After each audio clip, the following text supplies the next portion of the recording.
बादल जी, भवानीपुर, जय भवानी। जय माँ भवानी, जय माँ दुर्गा।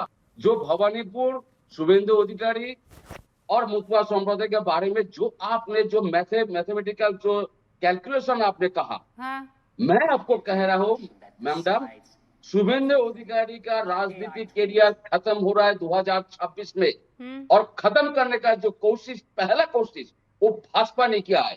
क्योंकि शुभेंदु अधिकारी जानता था नवंदीग्राम में वो हार रहा है। बादल जी, उस बार वो सर 2000 मैडम पूरे थे, हाँ हाँ, खत्म करने पूरा दीजिए पूरा मैडम, नहीं खत्म कीजिएगा, बस इतना बता रही हूँ कि वो नंदीग्राम भी तो गई थी ना दीदी, यही डायलॉग पूरा करने के लिए कि राजनीतिक यात्रा खत्म हो रही है अब बाबूजी की। मैडम बीच में मत बोलिए, मैं आंसर दे रहा हूँ। मैं जानता हूँ आप क्या सवाल करेंगे। मैडम नंदीग्राम में जो हुआ 4:30 बजे ममता बनर्जी को डिक्लेयर करते हैं 1600 वोटों में उन्होंने ममता बनर्जी ने जीत गया। 1 घंटा लेट सेटिंग, उसके बाद लेट सेटिंग जब आया तो उसके बाद वो लोग बोले 1200 वोटों में शुभेंदु अधिकारी जीत गया। 5 साल से कह रहा है नंदीग्राम में ममता बनर्जी को हरा, नंदीग्राम में ममता बनर्जी को हरा है, लेकिन वो भी जानता है नंदीग्राम में इस बार मैं हारूंगा, और भवानीपुर में जहां पर जबरदस्ती पार्टी ने जो कैंडिडेट किया वहां पर भी हारेगा। और जो मुतवा संप्रदाय का जो बात आप कर रहे हैं ना, वहां पर 4 बीजेपी एमएलए है और एक सांसद है, वो मिनिस्टर भी है, शांतनु ठाकुर है। नहीं, तो जहां पर बादल जी रुकिए, बादल जी एक सेकंड, बादल जी आपको पता है ना मैं क्या सवाल पूछूंगी, तो बताइए मैं अब अगला सवाल क्या पूछ रही हूँ मैं आपसे मैडम। और 10 सेकंड मैडम, अरे नहीं 10 सेकंड बोल दीजिएगा, पहले ये बताइए ना, आपको पता है मैं क्या सवाल पूछूंगी, बताइए अगला सवाल क्या पूछूंगी मैं। अगला सवाल और मुतवा संप्रदाय और भाजपा जीतने का जो सारे कोशिश। मैडम 30 सेकंड मैडम, और 30 सेकंड लूंगा मैडम प्लीज। अच्छा। ये जो मुतवा संप्रदाय जो घर जो है, वहां पर चार विधायक है भाजपा का और एक सांसद है बीजेपी का, और वो सेंट्रल मिनिस्टर भी है। और वहां पर लाखों लोगों का नाम नहीं है मुतवा संप्रदाय। मतलब वोट किसका जाएगा? हमारा जाएगा ना भाजपा का जाएगा। लेकिन और एक बात मैं आपको कह रहा हूं, ये जो पूरे बंगाल में मुसलमान नहीं रहेगा, लेकिन असम में जो हुआ 14.5 लाख हिंदू और 6 लाख मुसलमान था एनआरसी में। और यहाँ पर भी जो 50 लाख, जो 20 लाख तो फिर ले लिया, और जो 50 लाख जो है जिसका नाम वोटर लिस्ट में डिलीट हुआ, इसमें हिंदू कितना है आप जानते हैं? इसमें 40 लाख हिंदू है और 20 लाख मुसलमान है। तो आप तो हिंदू को हटा रहे, मुसलमान को कहाँ हटा रहे आप? तो आप जो बोल रहे हैं हिंदू मुसलमान कर रहा है, हम लोग तो नहीं करते हिंदू मुसलमान, हम लोग तो सभी धर्मों का सम्मान करते हैं। लेकिन जो मुसलमान को हटाने के कोशिश में वो आप हिंदू को हटा रहा है बंगाल से, तो वोट किसको मिलेगा? और मैं कह रहा हूं रूबिका मैडम, 2026 मैं तो आपको बोल दिया, 14 तारीख मई महीने का 4 तारीख को मैं आपको दिल्ली में मैं मिठाई खिलाऊंगा, मिष्टी दोई भी ले लेंगे भैया, आप रुक जाइए ना, अब आगे आने दीजिए। मीठे से अब थोड़ा आपको भी तो मैं कड़वा टेस्ट करवाऊं ना। अब सुनिए, आप ये कह रहे हैं कि मतुआ समाज को इन लोगों ने गुस्से में डाल दिया है, तो फिर ये ज्ञानेंद्र जी के लिए ये लोग लेकर क्यों आए वो महाभियोग? ये असली मसला है। क्यों लेकर आए जब मतुआ समाज, आप कह रहे हैं कि ये चीफ इलेक्शन कमिश्नर जो है वो भारतीय जनता पार्टी के कहने पर काम कर रहे हैं। अगर वो भारतीय जनता पार्टी के कहने पर काम कर रहे हैं बादल देवनाथ जी, तो ये मतुआ समुदाय के नाम लिस्ट से कैसे गायब हो जाते हैं? तो फिर तो आपने अब तक जो किया है वो बेस झूठा, बेवकूफाना भरा, आप ही खुद कह रहे हैं अपने शब्दों में। मैडम आपने बहुत बड़ा सवाल कर दिया। वो निर्वाचन चुनाव का जो इलेक्शन कमिश्नर का जो नाम लिखे, आप बता दीजिए बंगाल में जो गैरोट, डीआईजी, डीएम, एसपी सब जो ट्रांसफर हो रहा है, मैं आपसे तो जो सवाल पूछ रही हूं उसका जवाब दीजिए। आप क्यों वो प्रस्ताव लेकर आए? Why did you go again? No, answer my question now। मैंने आपको पूरा सुना।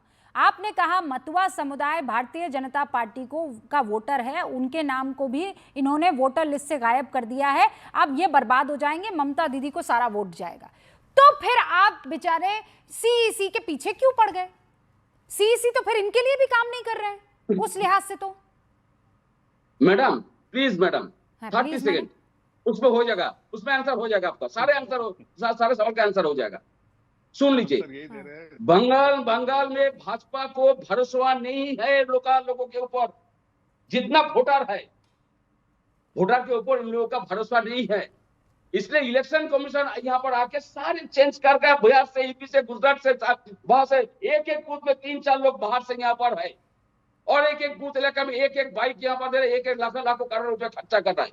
और जो सवाल जो आपका है मुतवा संप्रदाय के बारे में, आप तो मैं बोल दिया, जहां वहां पर घर था, जहां पर उसका भाजपा का एमएलए था नदिया डिस्ट्रिक्ट में, और उस इलाका में जो संसद, 2 संसद था, उस इलाका में मुतवा संप्रदाय का नाम लाखों मुतवा नाम काट गया, तो वोट किसको जाएगा? अरे तो मैं कौन सा हिब्रू में आपसे बात कर रही हूँ?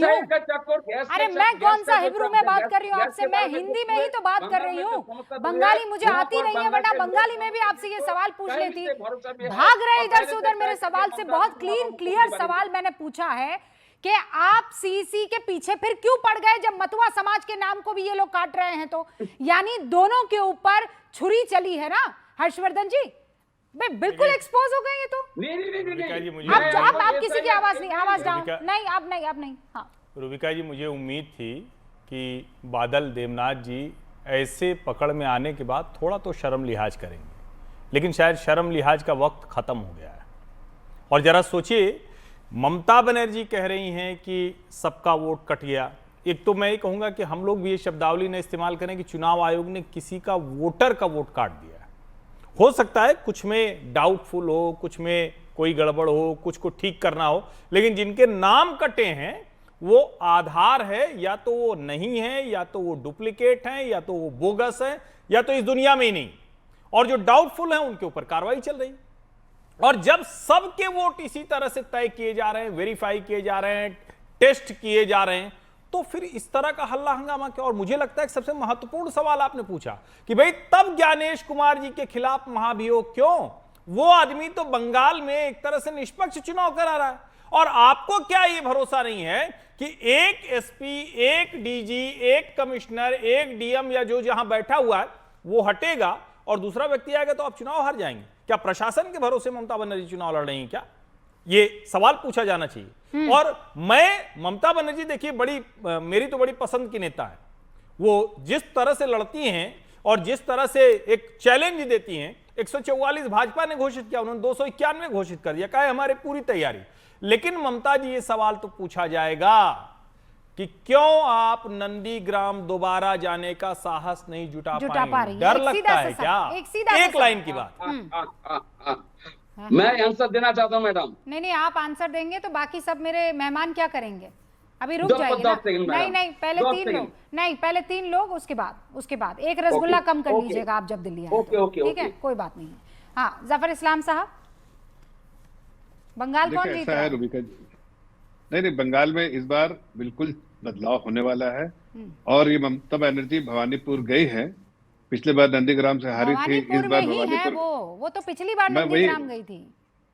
हाँ, वही कह रहे हैं, पिछली बार जब गई थी उसके बाद बाइपोल्स में जीती है। लेकिन मैं इतना बता देता हूँ कि वो कभी पॉपुलर लीडर नहीं रही। आप अगर क्या बात कर रहे हैं? अगर विनिंग मार्जिन देखिए उस कॉन्स्टिट्यूएंसी का, ममता बनर्जी अगर पॉपुलर लीडर नहीं रही तो मुझे नहीं लगता कोई और पॉपुलर लीडर रहा है।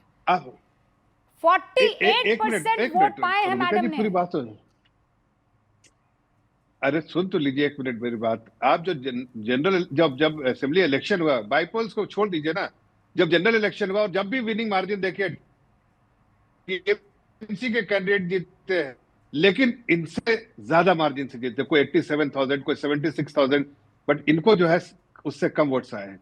तो इससे समझ में आता है कि उस कॉन्स्टिट्यूएंसी में भी टीएमसी के नेता होने के बावजूद भी बाकी टीएमसी के लीडर से कम वोट इनको मिला है वहां की जनता के द्वारा। ये मैं आपसे बता चाह रहा हूँ। आपके लिए भी तो कहा जा रहा है कि वहां पर सारे बड़े नेता सिर फुटअव्वल कर रहे हैं, कोई चाहता ही नहीं है कि ये बड़ा चेहरा उभर कर आए बीजेपी का। कौन है आपके बीजेपी का बड़ा चेहरा? कौन है? दीदी वर्सेस हु? देखिए, जितना बेंच स्ट्रेंथ हमारे यहाँ है ना, वहां पर किसी और पार्टी में इतना बेंच स्ट्रेंथ है ही नहीं।